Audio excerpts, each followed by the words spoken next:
Welcome to It's a Woman's World, a show which looks at any and all topics under the sun from a woman's point of view. Hosted today by Dr. Susan Strauss. Greetings and welcome to It's a Woman's World, and have we got a good show for you today. But before we start, let's do some introductions. I'm Susan Strauss and I'm going to be the host today. Hi, my name is Nava Johnson. I am the co-host, one of the co-hosts today. Glad you're here, Nava. Nadia Jordana, and I'm a co-host. Good to see you, Nadia. Hello, Susan. I'm Janita Cathy, co-host. Hi, Janita. Always good to have you here, too. And we have three very special guests today. We have Carly Johnson, who is a model with EXA. You'll find out what EXA is all about in a few minutes. We have Mike J., and Mike is the founder as well as a lead designer. And we have Marie Sheely, who is also a model for EXA. Let's find out what they're all about. Mike, I'm curious. Now, you're a guy. How did you, as a guy, get into the women's fashion business? Well, that's a question I get often. I bet. I'm a graphic designer, and I have a men's line, so I've been doing that for 7 years, called Sneakerheads. And, I just wanted something new. I wanted to change, and with my men's line, I had used a lot of female models with it, and just working with a lot of women and their opinion on the looks and the designs of the men's. So I had the idea for EXA, which actually came from my men's line. I did a shirt, and a lot of women liked that men's shirt. So, but it was like a single collection. It wasn't the whole concept for the whole line. So I said, man, this would be good in boutiques, and a lot of women were loving it. And maybe 3 years after that idea, I decided to do EXA. What does EXA stand for? It's EXA, and it stands for Expensive Accessories. Ah, okay. Very good. Yeah. So, what is your mission statement, and how does your clothing line embody your mission statement? Well, our mission statement, as far as the structure of the company, is that we want to empower women. We want to do things that are geared towards, women, young women and mothers, stuff like this, because there's a big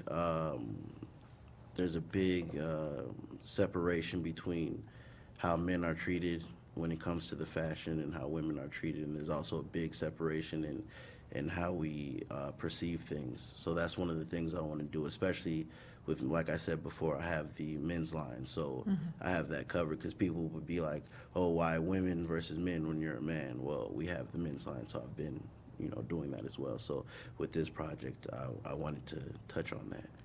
Could you speak about the separation that you're speaking about between the men and the women? Yeah, I'm fashion interested in line? hearing question. more about Yeah. that. Well, one of the things definitely is just how women are perceived, their body, what they should and shouldn't wear, the designs. A lot of the stuff that are out there for women are very cutesy, where you have men who have stuff that's way more edgy.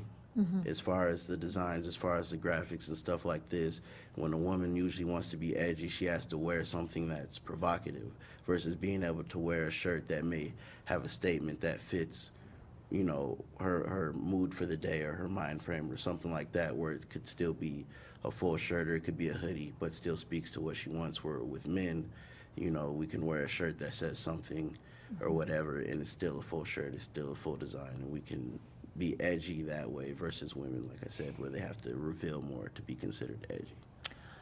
Well, Carly and Marie, my question is, are you sort of his expertise then about, hey, we like this, we like that? I mean, after all, he is a guy. So how do you let him know this is what women my age would be interested in for clothing?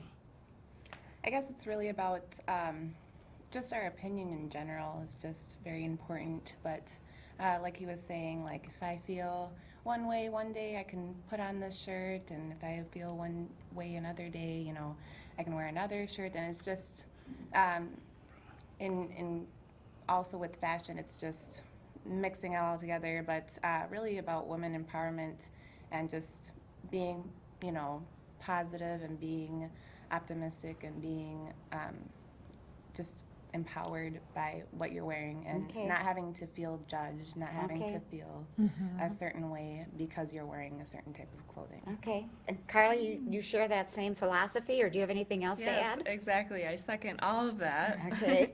But I've only been with EXA Clothing for a few weeks. Okay. And the event that I did was, it was at a car show, and it was so fun. And it was just, Oh, I tell met us. the whole team, and I met Mike, and I saw a few of their shirts, and then I went on their online store, and they have such a huge selection of everything. And I mean, he's the expert. I don't have to throw in my 2 cents. Really, He really. already knows what he's talking about. You know women's minds, huh, Mike? Yes, I'd like to think I do at least. Mike, describe your clothing line. What pieces are you designing, and then who are you designing these pieces for? Who is your target market or your ideal woman that you want to empower or to make feel a certain way when they put on your clothing line? Okay. Yeah, we do. So right now, being a new company, we didn't want to take on too much. So mostly we're doing tops. We have hoodies, we have T-shirts, V-necks, tank tops, crop tops, long sleeves. We're going to introduce beanies to the collection, and then we'll keep growing from there as we get bigger. What'd you say, beanies? Yeah, beanies. hats. Beanies. Right. They're just like warm. Okay, okay. And who is the typical customer that would feel confident and empowered when they put on something from EXA? Yeah, as we grow, it'll change as we grow as a company, but right now we're looking towards the 15 to 35 age range. And what ultimately inspired you? I know you have a men's line, I know you're a graphic designer, but something somewhere had to inspire you to even start into fashion and then to allow it to evolve. Tell us a little about what inspired you, and then you said you have a mission behind it of wanting to empower women. What made you decide, I'm going to do this even as a male? I want to do this, and I want to get my message out to be able to support or empower women or make them feel beautiful in the clothing that I design. Yeah. Well, the clothing period, I used to work in the clothing store, and I had always wanted to do a clothing line, so I got my experience with the fashion, with the men's fashion, working at the clothing store. I've been selling stuff, forever since I was a little kid, so it just made sense. It was something that I wanted to try and start out, so that's kind of how just the fashion thing came into play, is that I've always been into fashion. I've always spent money on clothes and just looking for the latest, trends and stuff like this around the world. And like I said earlier with the women's, I just wanted something different. I had been doing my men's line for 7 years. Wanted something different, something fresh. And one day I just woke up and started designing. I did 16 designs in one day. I started off with 3. I'm like, these would be very cool. And then I did 3, and I shut my laptop, and then I opened it and just couldn't stop. And then I said, these are really good. So I did a survey. I have some friends that live in, different places that are popular. I have some friends in LA and in New York and Chicago and stuff like this. And so I emailed them the designs, and all the women who saw them, they liked them, and they voted on their top 3, and they were all in sync. And I said, I think this will work. I think I can jump into this and do this. And that's kind of what it was. But like I said, having the men's line and kind of the business model that I had been going with already, I wanted this project to be powered by the women that were around me. I've always been around a lot of women, my mothers, my sisters, and stuff like this. So it's kind of a natural thing for me, how I grew up. And like I said, I've always, even with my men's line, I've always had women on the team that were around. And so I kind of naturally became a mentor to them with relationships, with business, with, giving them advice with school and stuff like this. So I said if I was going to do this women's line, that was what it was going to be. It was going to be something that's fashionable, something that's good. So it wasn't, empower women by doing the clothing line, but it was, I'm doing the clothing line, and if I'm going to do this, I want to empower the women that are around me, and I want those women to be able to empower the women that are looking up to them. So. Okay, you speak about empowerment a lot. Awesome. So right now there's a movement going on where women are embracing their sexuality. So there's like a trend. Well, I don't even want to say, I guess I'll say a trend, where women are exposing more of their clothes, and they're like, you know what? I'm not a slut for wearing this. Yeah. I'm embracing my body, and I don't want to be slut-shamed or raped or put down because of what I wear. Right. So is that what you mean by empowerment? Well, I'm not going to say that's what you mean, but I'm wondering how do you feel about that? How does your clothing line relate to that a bit? Is that what you mean by empowerment, like by wearing what you... Well, I'll touch on what you said, and then I'll go into kind of specifically what I mean. And this is, I'm not an expert or anything like that, so it's, my opinion, my experience. As far as, the women revealing more, more stuff. Me personally, I'm all for people doing what they want to do as long as they're not harming anybody else and causing problems for anybody and following the law. There are, certain situations where there's appropriateness, I guess, and that would be my only thing, So sometimes when you have movements, they get out of hand because people lose in the argument or the debates, they lose the focus of what it is. And I think the focus of that is to say, I should be able to wear what I want and not be over-sexualized or be judged or something like that, which is positive. I've seen some debates on this, online, and I think the thing is, like I said, the appropriateness. A lot of the people people who rape, they have a mental disability.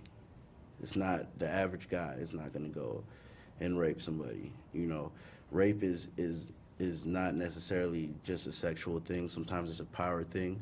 Sometimes the guy who's doing it doesn't have people skills, doesn't know how to talk to women, so he doesn't know any other way to react. But the average guy who's sane would never rape somebody.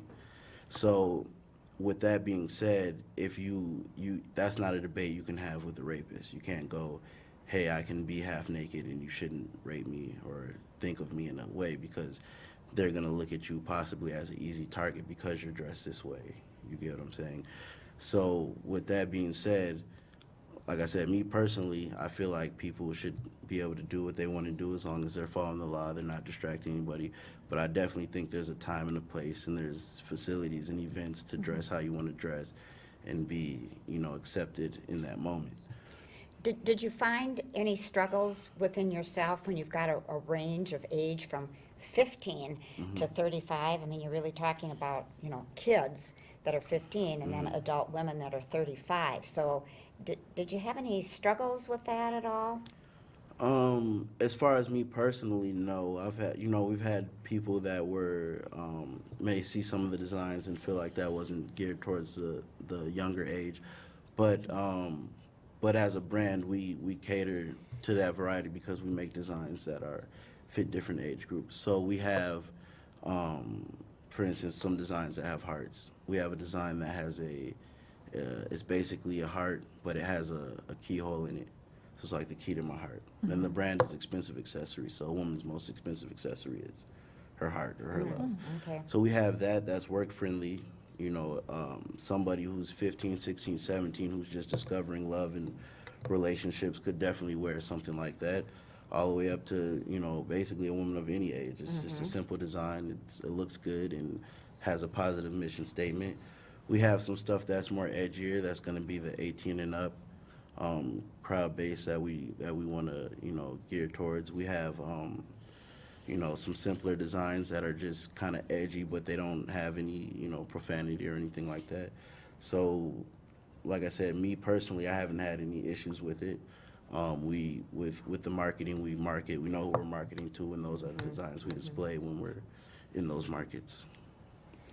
So what do you think? I know you've talked about having some crop tops, and so I'm assuming with the crop top that the belly is showing, Yes, correct? And then yes. some might be a little bit lower cut, right? So how would you respond to a mother or a grandmother who says, wait a minute here, why are you advertising that kind of a shirt for my 15 or 16-year-old daughter or granddaughter, right. and how dare you do that?